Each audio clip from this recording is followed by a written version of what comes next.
Start. নমস্কার, আমরা পেয়ে গেছি আরো একজনকে। আমরা শুনে নেব আজকে যে মহাযজ্ঞটা হলো, যেটাকে আমরা মহাধ্বনি নাম দেওয়া হয়েছে, অরিজিৎ দা দিয়েছে, কেমন হলো এবং তিনি কি বলছেন, কতটা ফলপ্রসূ হবে। নমস্কার। আজকে যে এখানে আলোচনাটা হলো, এটা কতটা ফলপ্রসূ হবে বলে আপনার মনে হয়? নমস্কার। সত্যি কথা বলতে গেলে অরিজিৎদা যে একটা প্ল্যান করেছে বা এইভাবে একটা কনসেপ্ট বানিয়েছে সেটা আমার ফোনে যখন বললাম বুঝতে পারিনি।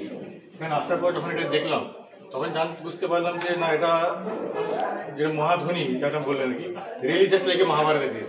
এটাতে যে আমরা সবাই মিলে যে একসঙ্গে যোগ দিয়ে যে পুরো জিনিসটাকে করছি বা করার চেষ্টা করছি, সেটা অনেক বড় ব্যাপার আমাদের এখানে। আপনি কিসের সাথে যুক্ত আছেন? বেসিক্যালি আমি ইভেন্ট অর্গানাইজার। ওকে। এবার এখানে আমি বেসিক্যালি আপনার মুম্বাইতে আমার 25 বছর কাজ করছি, তবে এখন আমি এখানে আসছি, কলকাতায় এসে 1 বছর ধরে আমি এখানেই করছি এখন। Thank you so much sir. আপনার নামটা?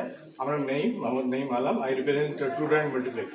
Thank you so much sir. Thank you.